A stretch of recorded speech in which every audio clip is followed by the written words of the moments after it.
Welcome to Digza Podcast, where we explore how technology shapes modern industries. Join us as we discuss the latest in technology with industry experts, offering tips, career advice that will enhance your daily life and business. Whether you're a tech enthusiast or simply curious about the tech industry, you found the perfect podcast. I'm your host, Samuel Achato Bashir, the founder and CEO of Digza and a seasoned senior software engineer. If you are new here, do well to subscribe and be part of this exciting journey.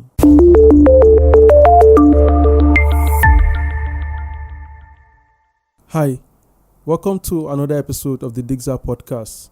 On this episode, we'll be having Habib as our guest. Habib is a full-stack developer. He has had lots of experience working on both front-end and back-end applications. Recently, Habib worked on a course on testing, and I believe he has a lot to share when it comes to building professional and high-end applications. I believe you'll learn a lot from Habib, so stay tuned on this episode. Hi, welcome to another episode of our podcast. We'll be having Habib here. Habib, thanks for joining us. Thank you very much. I'll allow Habib to introduce himself. Just tell us a little bit about yourself and then we can get started. Okay. Hello, everyone. My name is Akinwale Habib. I'm a full-stack software engineer. I'm also a course instructor. I just recently launched my course on newline.co on software testing using Jest. That's just a little bit about me. Yeah. I mean, one of the first things I'm curious to ask you is, as a full-stack developer, how have you been able to balance being a good front-end developer and a good back-end developer? How has the learning experience been for you? Okay, I think it's a function of experience over time as against something that I set out to do really. Balancing both as being because I had the experience starting from my first role as a software developer at American University of Nigeria, working previously on just maintaining application servers, and then later working on BI applications, and then transitioning full-time to a software developer role. And that involved working on RESTful APIs and also building some, will I say, simplistic front-end UIs.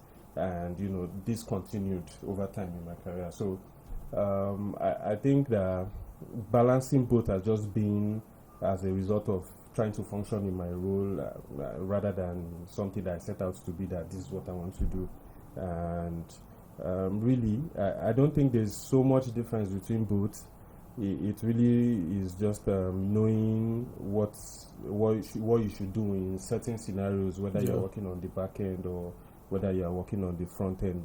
Generally, just have a good footing in software engineering, and then you can easily transition between both sides of the stack. So if I'm maybe a newbie and I approach you and I'm like, what are the things that you feel I should learn on front end and back end? That's if I choose to become a full stack developer, what advice will you give such person? Okay, I think this is a common misconception for most newbies, being confused about how should I start, what should I learn. Generally, I think that for any newbie, it's very important. You should start with learning the basics: HTML, CSS, JavaScript. Learn how to work in the browser, how the browser works, the communication between server and client. And then when you get comfortable with just even if it's just simple UIs, when you get comfortable with that, then you can look at working on the server side and providing API services to the front end that you built. So I think for any newbie, I'll just say take it easy, don't rush things, get a good footing in HTML, CSS, JavaScript, and then also look at working on the APIs that support your front end UIs. So how do you stay motivated with all the challenges that comes with learning a new technology, for example, in the front end and in the back end? How do you stay motivated? What are some of the things you do to motivate yourself amidst the challenges of, learning new technologies? For me, choosing what to learn, I make sure I use a guided approach rather than trying to learn everything that is new.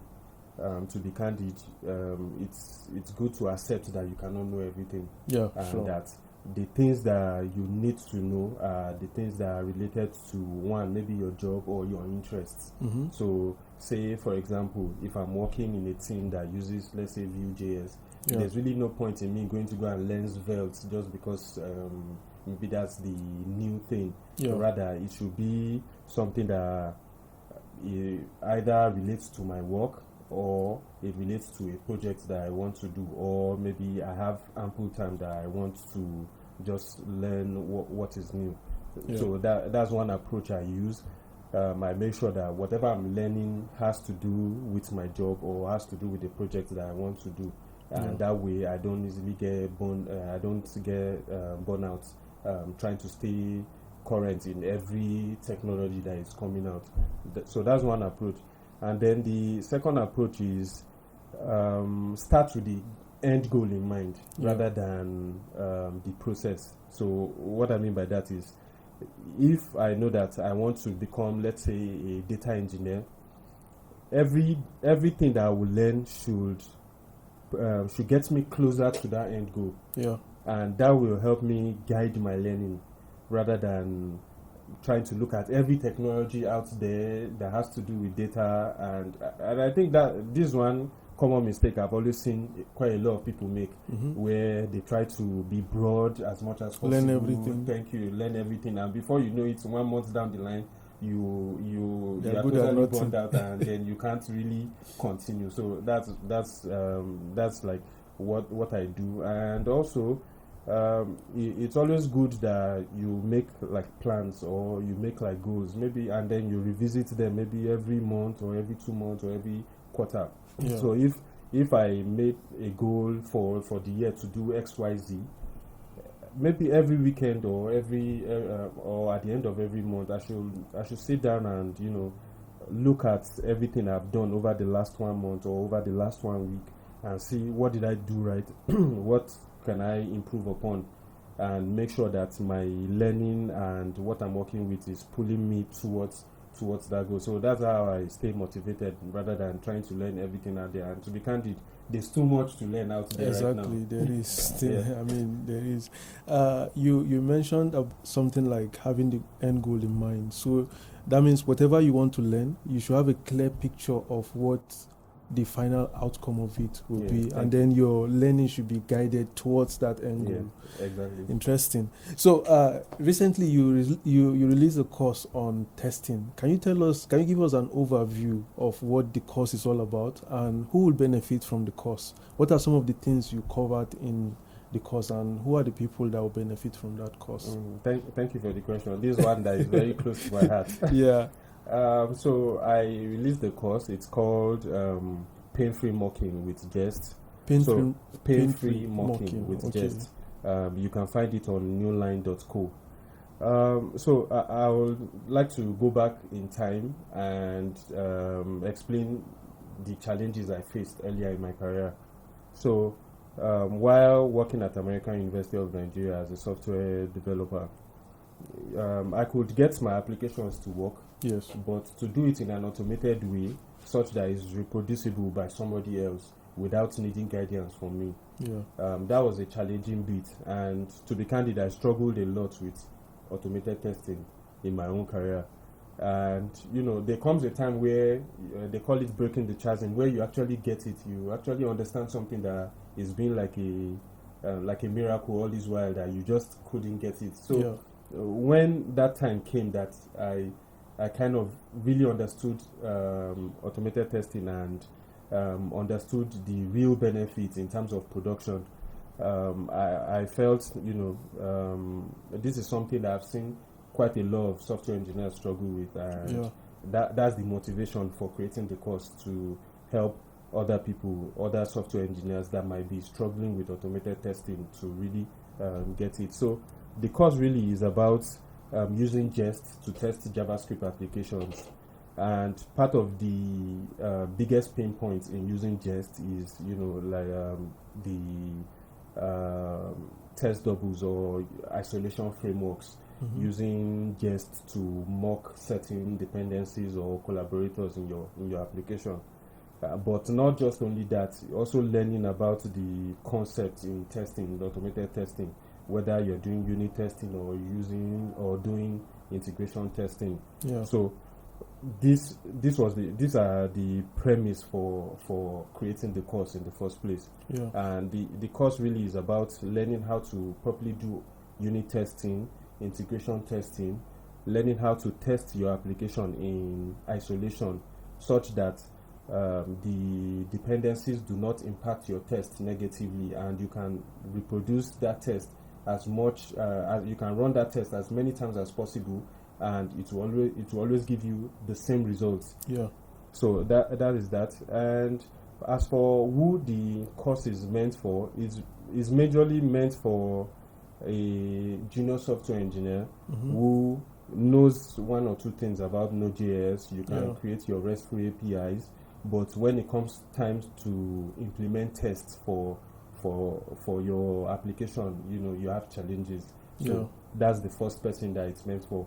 The other part, or the other person, or the other people that the course is meant for is also experienced software engineers who maybe might be stuck in old ways of doing things, and they find it hard to implement automated testing for their application. So these are like the two broad spectrums of the audience that this course is meant for. One is for the junior software engineer, and one is for the experienced software engineer.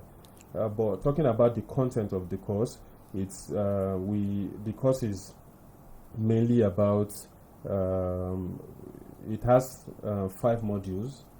The first module is about just learning about the benefits of automated testing, why you should test your software, and how automated testing can benefit you and your team. And the second module is about unit testing, and using isolation frameworks in Jest. While the third module is about integration testing. The fourth module is about advanced testing patterns and using tools like test containers, which are like the new hot thing in testing. And then the fifth module is about testing strategy, looking at agile testing quadrants and being able to develop a test suite that is maintainable. Because don't forget that test is still code that needs to be maintained. And if you write too much tests, you might have challenge maintaining that test suite. So you need to have a guided approach into testing, such that you test what is right, but at the same time you do it in a way that it is maintainable. So so basically that's what the test is. That's what the course is about. So in your opinion, what do you think would be a good test coverage for an application? That's a good question, because these are one of the things that people find it hard to agree on one particular thing. But a good test coverage is between 40 to 80%. Strive to achieve 80% test coverage, but do it in a way that you are testing what is crucial to your application. Let's say we have an application that maybe a fintech application that the core of the business is to accept payments. You want to make sure that the bulk of what you are testing is that core of the software that adds value to that business. And you make sure that you make unit tests which will run very fast and give immediate feedback to the software engineer, and then maybe have like 20% of that 80% doing like integration test or end-to-end test, such that we are testing not just individual units, but we are testing end-to-end features, or would you say integration between these different units. So I'll say between 40 to 80% is a good aim. But people get carried away with the fallacy that getting 100% test coverage means my software is bug free. The real truth is automated testing is not proof for absence of bugs, but rather you are testing known bugs. You are being sure that a known bug no longer exists in your software. Nice, very good feedback. I mean, I would like to know what are some of the misconceptions that you think people have about testing, because if you check from the early days or early career stage of most software engineers, if you check, or quite a lot of software engineers, they don't actually get to pick up testing. It is later on that they get to realize I need to be testing my application. So what I needed you to throw light on is, at what point should a software engineer pick up testing? And then what are some of the misconceptions that you think people have about testing? Okay, this is a very good question, because it's like the chicken and the egg problem. Which one comes first? Do I test before I code, or do I code and then test? I would say for the early stage career, a software engineer in early stage career, I would advise that you learn the framework, get productive before testing. Okay. That's an advice I'll give to every early stage software engineer. But also know that while you are learning the framework, when you find yourself in a team, it will be more beneficial for you to learn automated testing, because automated testing is a great documentation for any code base. You can look at a function and know exactly what the function does by looking at the tests for that function. Yes. So that is one. I'll say learn how to get productive with the framework that you're using before learning how to test. And then a common misconception really for most people is 100% test coverage. That's a common misconception. And then really there's really nothing like 100% code coverage, because what you're doing is, whenever the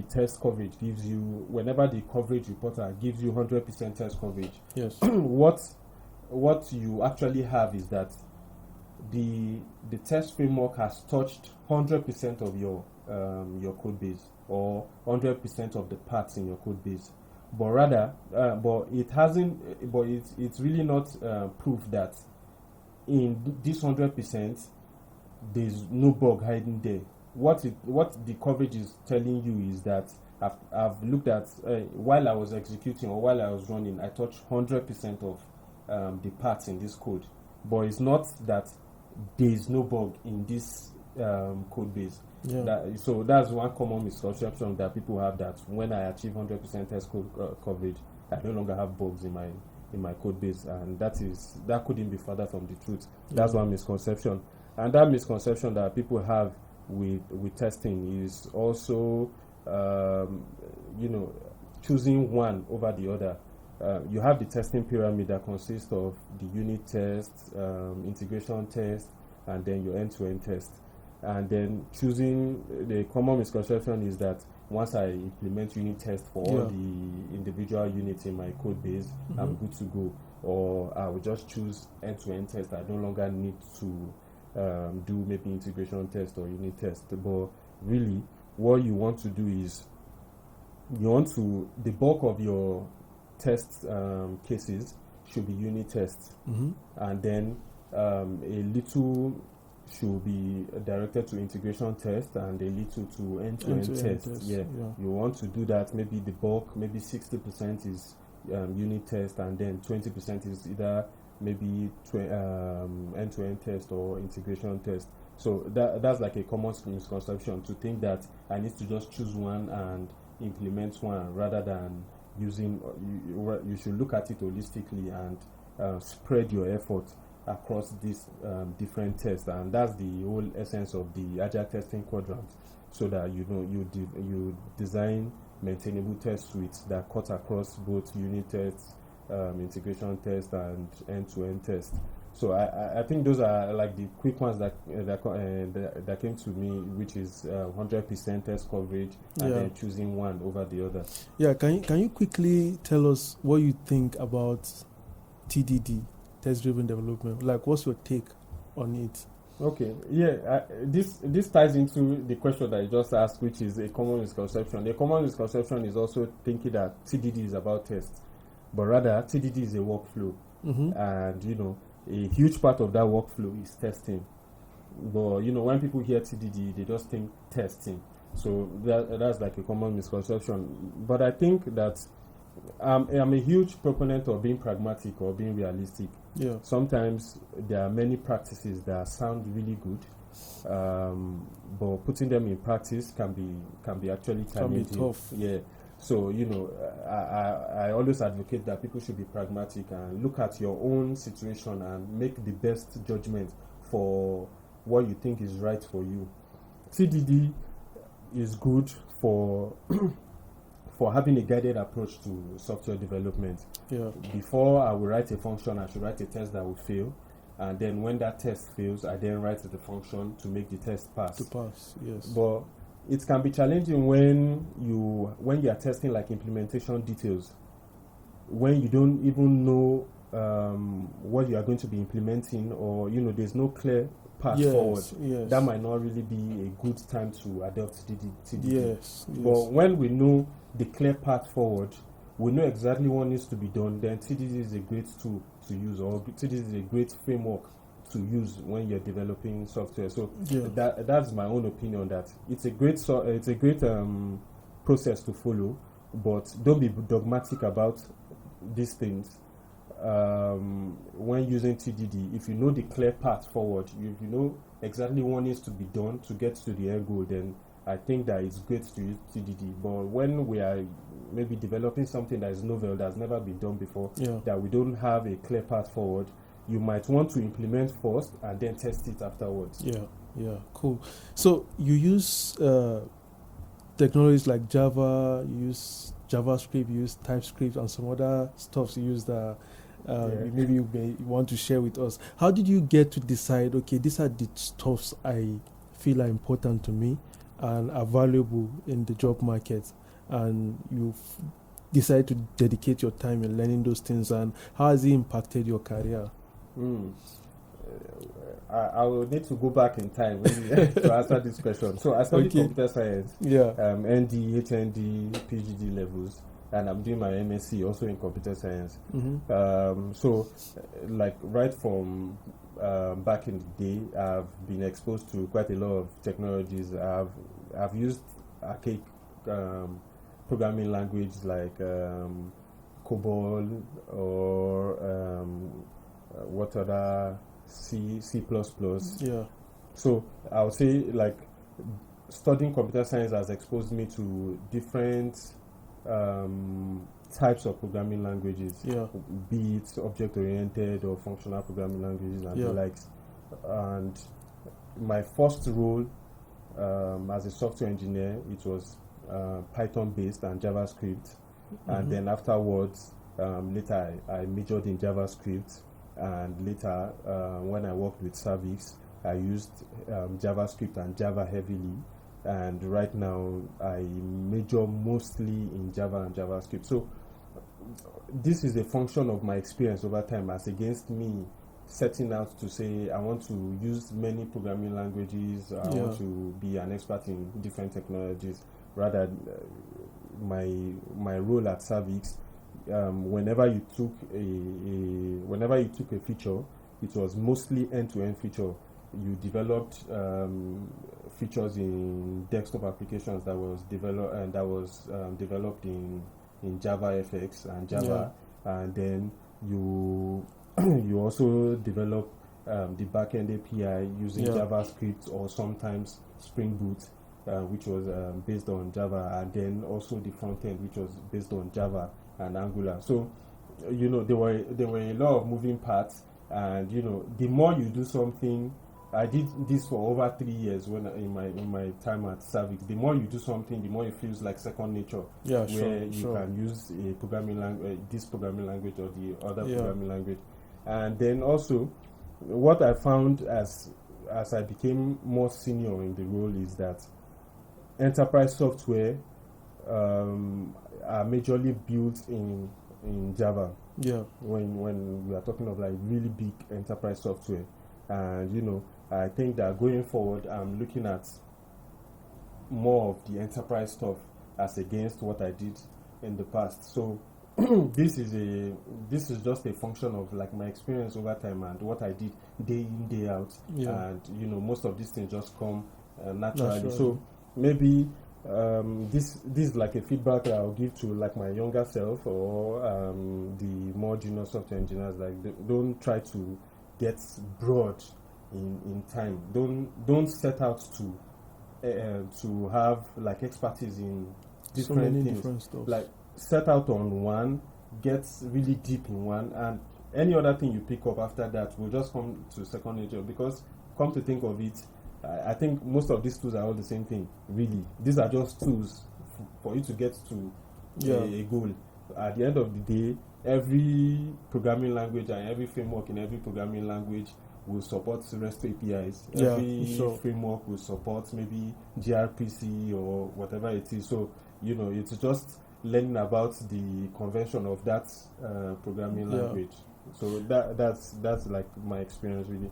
I was going to ask you a question, but I think you kind of answered it. Okay. About proficiency. If you are working with like diverse technologies like maybe Java, JavaScript, and all that, for you to build great applications or enterprise applications, you have to be very proficient in those languages. So, what's your advice to someone who is looking for to be, I mean, you mentioned something close to this anyways, but someone who is looking forward to maybe learning front end, back end, and then the diverse technologies that are out there, and then being proficient in those languages? Yeah, I think like what I said is, set out to be an expert in one. Get really deep in one, learn the nuts and bolts in one. And then as you get comfortable in that, I think there's this thing that they call the T-shaped developer.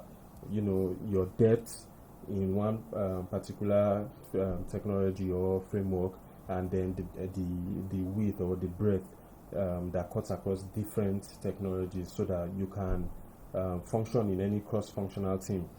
Say maybe you find yourself in a team that does DevOps, you can function in that. So the advice would be an expert in one, get really deep in one.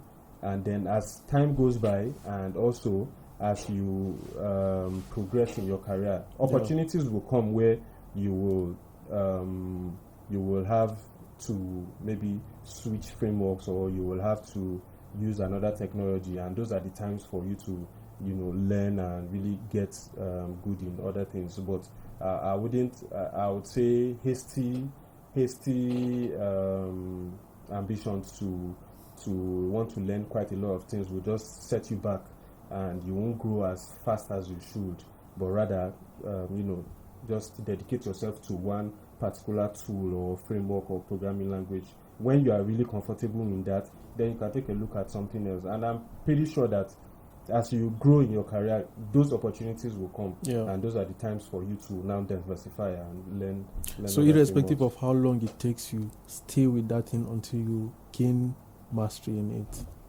I wouldn't say, these things are relative. I wouldn't say just stay on one. So let's say if you've been a software engineer for like maybe you've been a front-end developer for like 2 years, it's a good enough time. You shouldn't wait for somebody to nudge you to pick up back. Thank you. Something. You shouldn't wait for somebody to nudge you. Rather, you should know that, okay, I'm comfortable in this.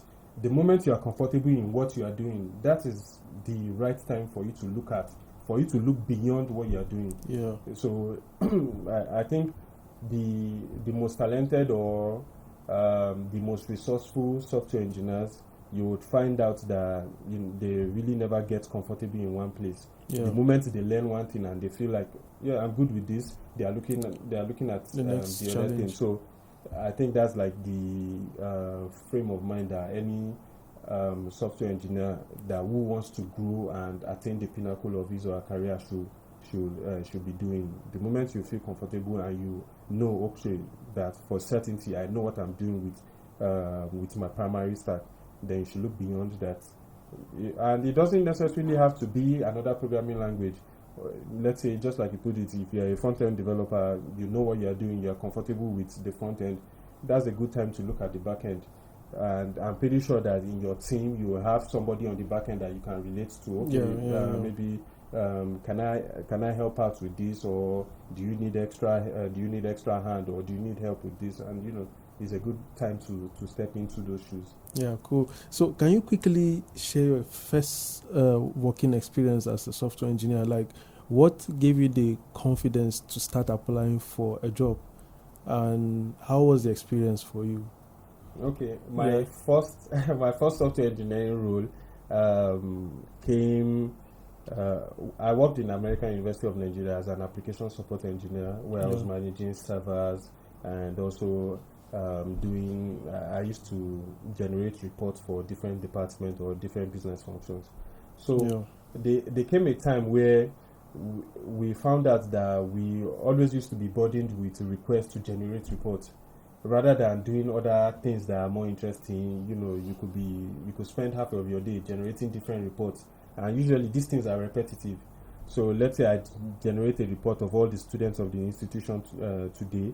The same department comes to me tomorrow, generates the same reports, but from this time to this time frame. Mm-hmm. So you find that you're just changing maybe the date or the where or some clause.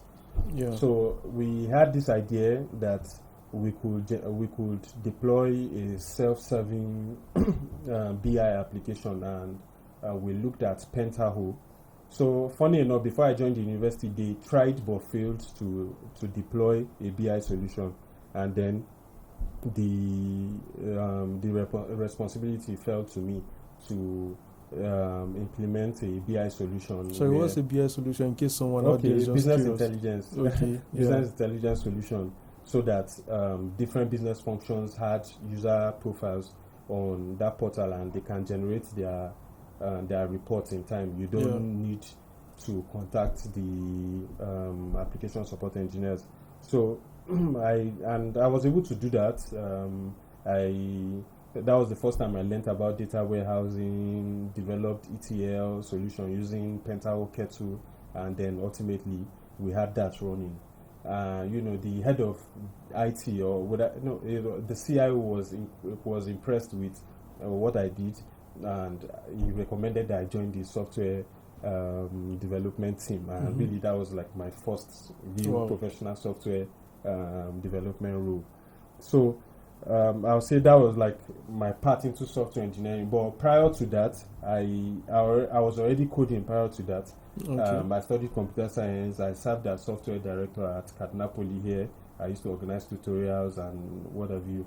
So when that opportunity came and I transitioned into a software development role, that was a time to now start learning more things. I had to learn Python. We had an open source ERP framework. That was it's called Odoo. That the school uses. So we had to develop custom modules for Odoo ERP, and also develop maybe RESTful APIs, develop front end for some of these RESTful APIs. So it was really would I call it a fun time, a great opportunity, and maybe that's something that more junior developers also should learn, that the opportunities will come. It is what you make of these opportunities that will determine your fate in the future. You really cannot just afford to just sit down and feel comfortable in your role. That I have a job, the salary is going to come. You have to like push and keep getting better. So you joined Andela a couple of years back. Can you share your experience working for Andela, and what were some of the things you did there? Looking back, I think of my time with Andela with fond memories, really, because it was a really fulfilling role. So at Andela, I led the coding boot camps, and aspiring software engineers for them to gain admission into Andela's fellowship, they have to attend the coding boot camps. And after the coding boot camps, the high performers are recommended for admission into Andela's fellowship. The Andela fellowship is a 4-year program, technical leadership program, and within those 4 years, the first 6 months, the first 3 months is for simulations, where you work in a simulated environment that looks like what an actual software engineering team looks like. And then the next 3 months is for apprenticeship, where you work on an actual product. Yeah. So leading Andela's coding bootcamp was majorly about teaching people about software development skills and also soft skills. So it's not enough that you know how to code. You must also be a good team member. You should be able to explain what it is that you plan to do or what it is that you did, and also properly manage stakeholder expectations. So those were the things that we taught the aspiring software engineers, and we also look at how well they take to feedback and how well they grew within the time that they attended the coding bootcamp. So at the end of the day, I usually had assistants who we call LFAs, learning facilitator assistants. They are usually fellows in Andela fellowship programs, who the best people to ask for feedback are usually the people that you're going to be working with, because if they feel that this is somebody that I would like to work with, then that means there's a higher probability that you will be successful in that role.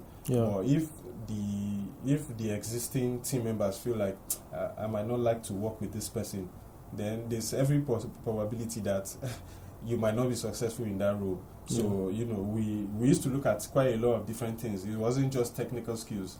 You could have I can remember many people that had really great technical skills, but soft skills was zero, and they didn't make it into the Andela's coding bootcamp. I mean, they didn't make it into the Andela's fellowship.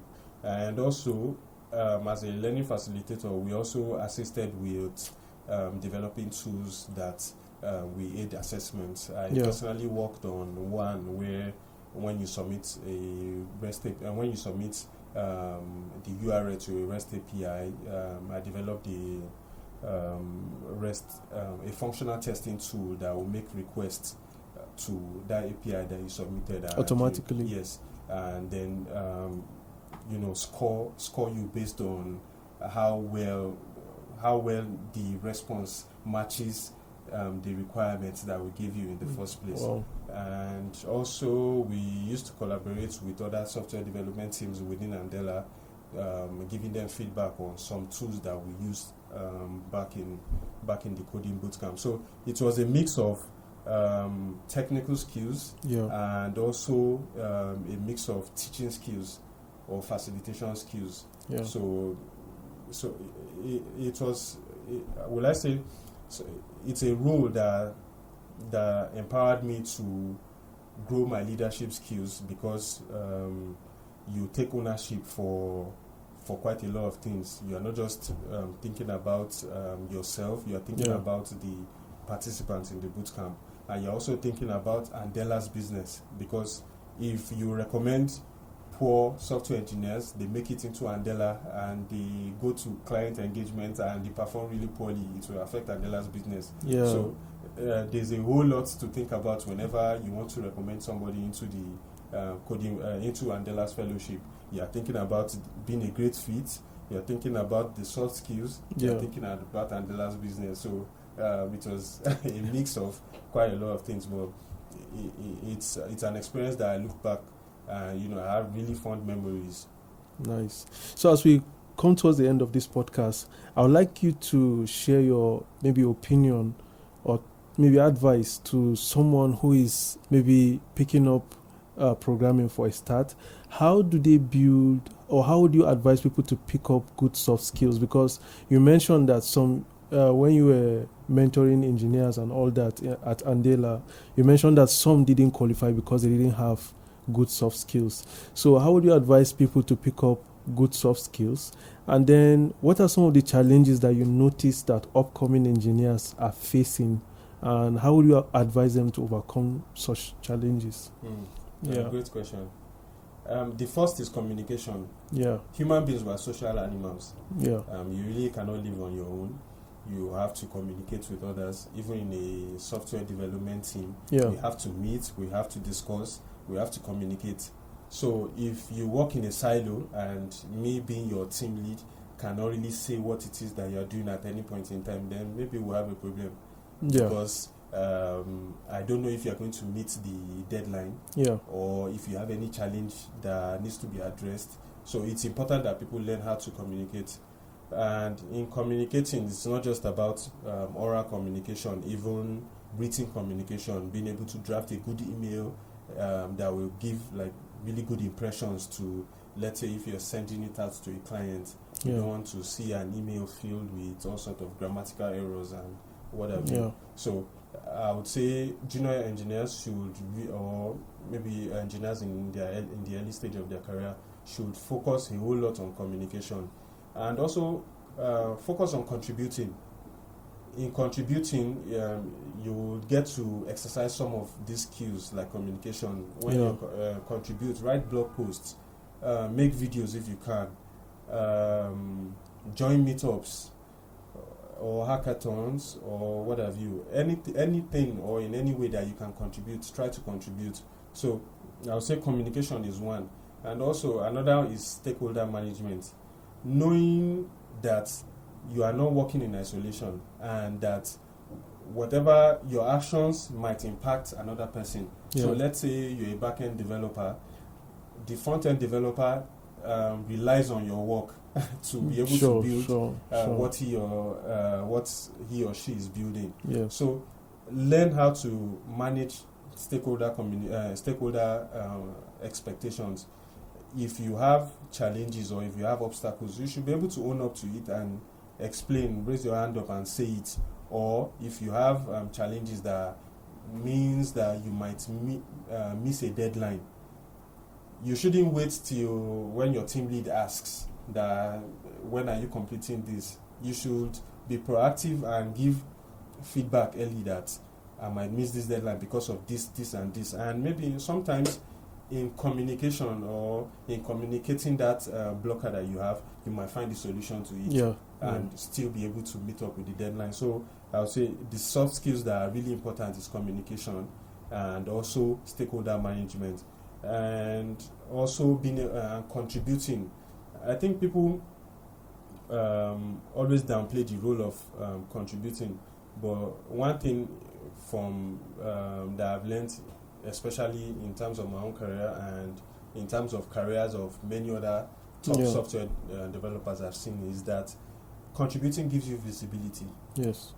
Sometimes you might not even need to apply for roles. By just contributing, other teams will reach out to you. I love what you did here and this and that. Would you mind joining our team? Or I would like to have somebody like you in my team. You know, contributing gives you that visibility that will help you grow your career. So it's important that learn how to communicate, manage stakeholder expectations properly, and also contribute. Don't just be. I think personally, one thing I kind of tell myself is, don't just be somebody that consumes. Be somebody that gives also. If every software engineer just consumes, I doubt if any of us will learn. Definitely. Because if you have a blocker, you go to Stack Overflow or you go to Google and you look for solutions to the errors that you have. And whatever solution you find there is because somebody contributed. Exactly. So learn to contribute and be teachable or be somebody who is receptive to feedback. Sometimes feedback doesn't have to be nice. Feedback really doesn't have to be nice.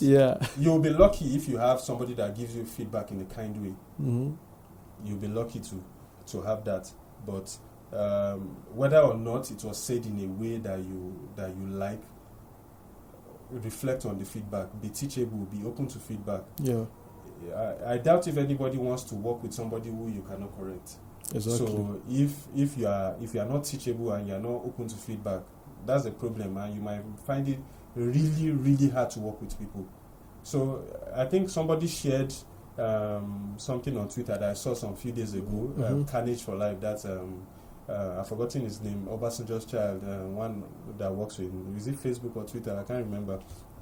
That your manager liking you is it's way greater or is way better for your career than being technically competent. Wow.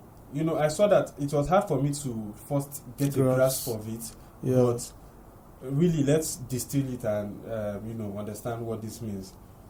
Let's say we have two software engineers that are equally good, but one is likable, one is relatable, one is a team member, and the other is just in his or her own isolated world. Your manager liking you will open more doors for you. Yeah, sure. Rather than you are just known for somebody who knows how to get things done. Yeah. Sometimes getting things done might not be enough. Sometimes I've had situations where when I was in Andela, we usually also develop curriculums for learning programs like DevC training with Andela, ALC program, Google Africa Developer Scholarship. And sometimes you had course to meet with other team members from other organizations. So now imagine you have the technical skills, but your communication is really poor. That will leave a bad image of Andela to the partners or to the clients. Exactly. So that's like the huge benefits of being likable or relatable and having like really good soft skills. Mm-hmm. Yes, we can't negate the fact that you need the technical skills. That's like a no-brainer. Yes, that cannot be argued. But beyond technical skills, what will make the difference in the long run in your career? I mean, that's what will make you stand out. Thank you. That's what will make you stand out. We have tons of software engineers that what differentiates you from the other ones. Thank you, exactly. So so I think that's like my take on this. Wow, that's some powerful insights from you. Finally, what do you think is the role of community in the lives of upcoming engineers? Joining a community or being part of a community? Yeah, I think that's really important. Remember, I said human beings were social animals, whether technical or not. We are social animals.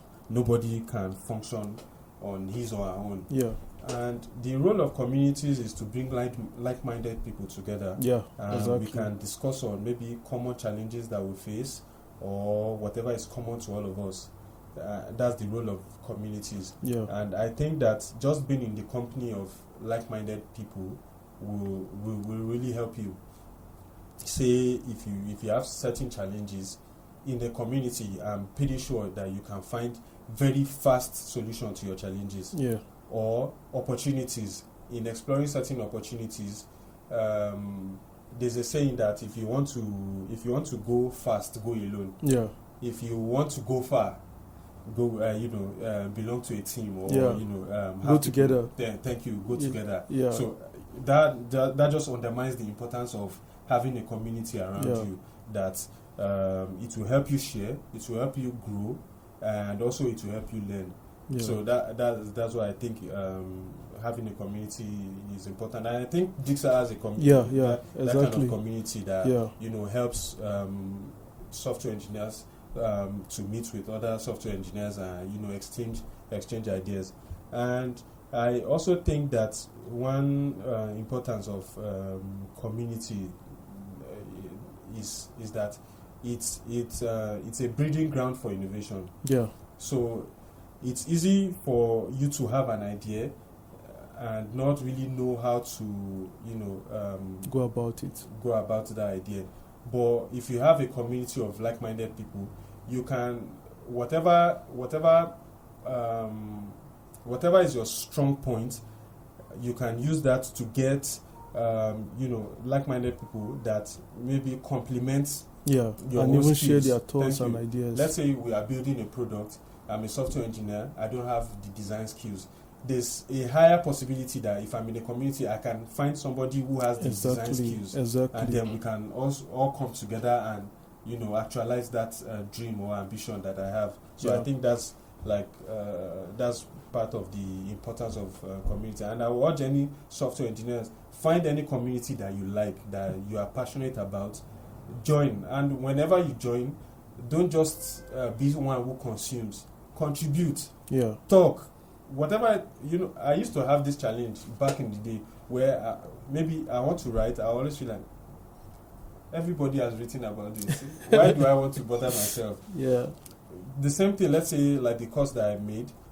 There are tons of courses out there.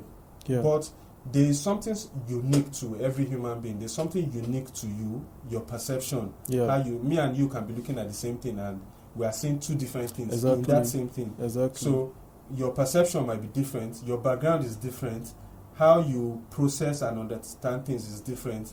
So use that to use that as a building block whenever you are contributing. Yeah. Let it be your own take, your own perception of Yeah. that topic, and you find out that what you feel is not so important is actually a lifesaver for another person. Exactly. There's this YouTuber Ali Abdal. Yeah. He makes content about productivity a lot. Yeah. Recently, he talked about quite a lot of YouTubers quitting, and maybe what are the reasons for that. And one thing that he said that really stood out for me is that what is apparent or obvious to you is like a groundbreaker for somebody else. Wow. So whenever you feel that this thing is really not important, share it, and you see that for somebody else that's like a lifesaver, that's like a groundbreaking solution. Yeah. Where will you find these things if not in a community? Yeah. So that's what I think. Well, that's a lot that you've shared with us. Thank you very much. Habib, we really appreciate you coming by and all the insights you've shared. I believe a lot of our viewers will learn a lot from Habib.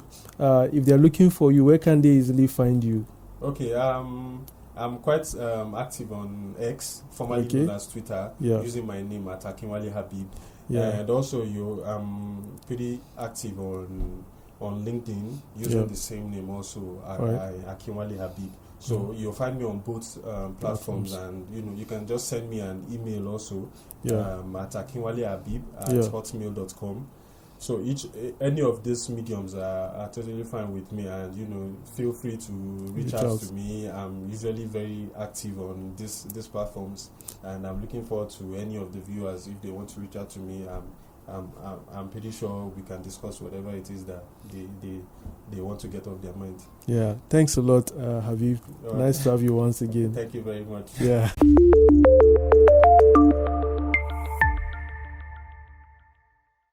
And that concludes the end of another episode of the Dixa podcast. I hope you've learned a lot. Don't forget to share your thoughts in the comment section, like the video, and most importantly, don't forget to subscribe. See you on the next episode.